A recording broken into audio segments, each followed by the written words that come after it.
The story of Indian civilization is one of the oldest and most fascinating in human history. It begins where all great civilizations are born, by the rivers. The mighty Indus and its tributaries, flowing through what is now modern Pakistan and northwestern India, nourished fertile lands where humans began to settle thousands of years ago.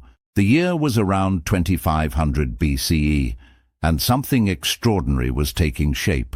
This was the dawn of the Indus Valley civilization, one of the oldest urban cultures the world has ever known.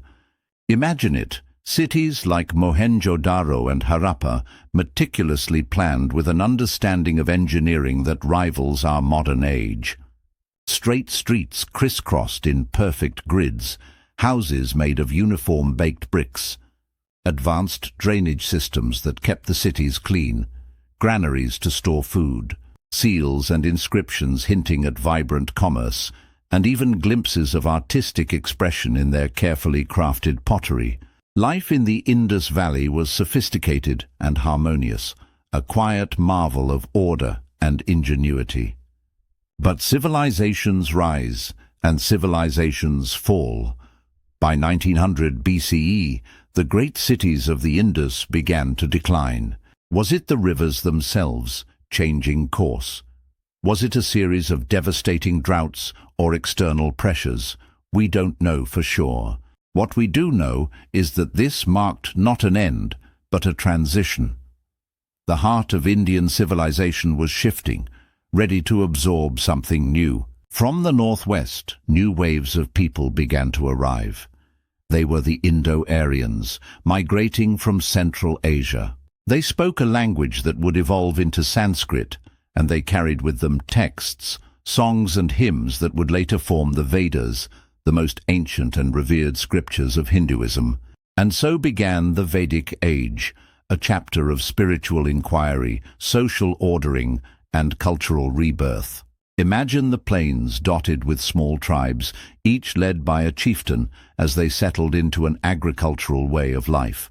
Families performed rituals around sacred fires, offering prayers for rain, a good harvest, or protection from enemies. As these communities grew and developed, a new social framework emerged. The Varna system, the early form of what we now know as the caste system. Society became stratified, with roles defined by occupation and heritage, laying the foundation for complex social order in the Indian subcontinent. But the beauty of Indian civilization lies in its capacity for reinvention. By 600 BCE, the scene was ripe for an intellectual renaissance, and that's exactly what happened. Picture this. On the banks of the Ganges River, the cities of Magadha and Kosala are buzzing with debate and commerce. Traveling ascetics and philosophers wander from village to village, seeking enlightenment. Two revolutionary thinkers, Siddhartha Gautama and Mahavira, emerge, questioning the rigid rituals and hierarchies of the Vedic system. Siddhartha, the man who would become the Buddha, turns his focus inward, teaching compassion and the path to liberation from suffering. Mahavira establishes Jainism, urging simplicity, non-violence, and respect for all living beings.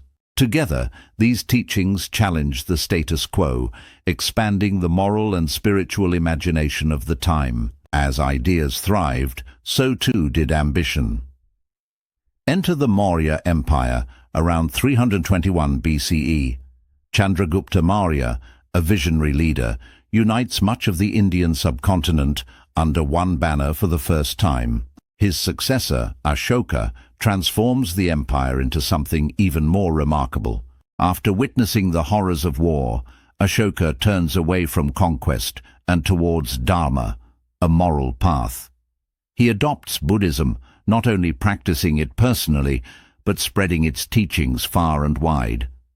Imagine emissaries traveling to Sri Lanka, Central Asia, even Southeast Asia, carrying messages of peace and non-violence.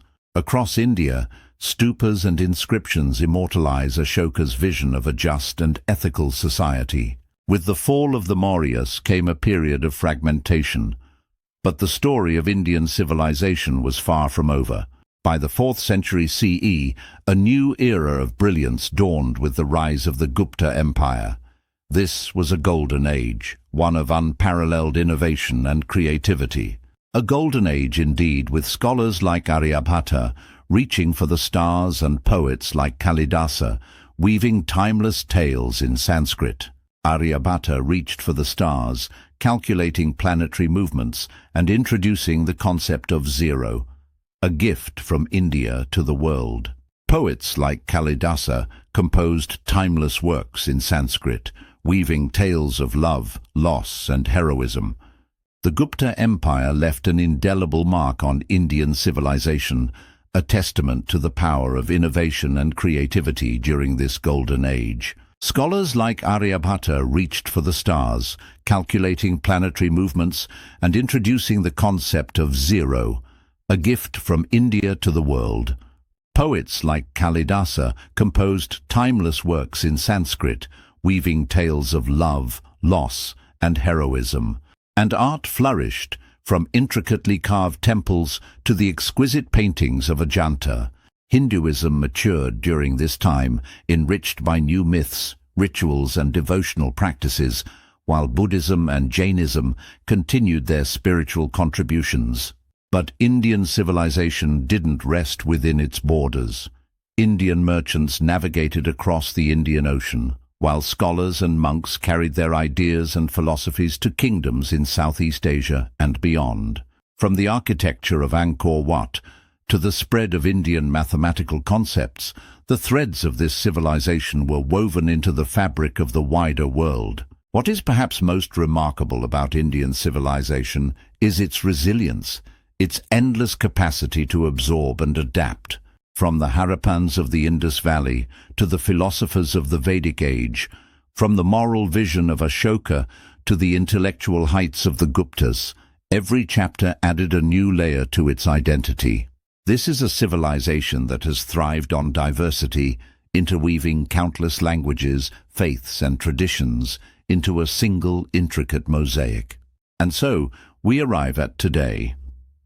Modern India stands as a living testament to this ancient journey, a land whose festivals, philosophies, and cultural riches are rooted in thousands of years of history. From its earliest days on the banks of the Indus River to its interconnected world of today, Indian civilization continues to remind us of the power of adaptation, creativity, and shared humanity.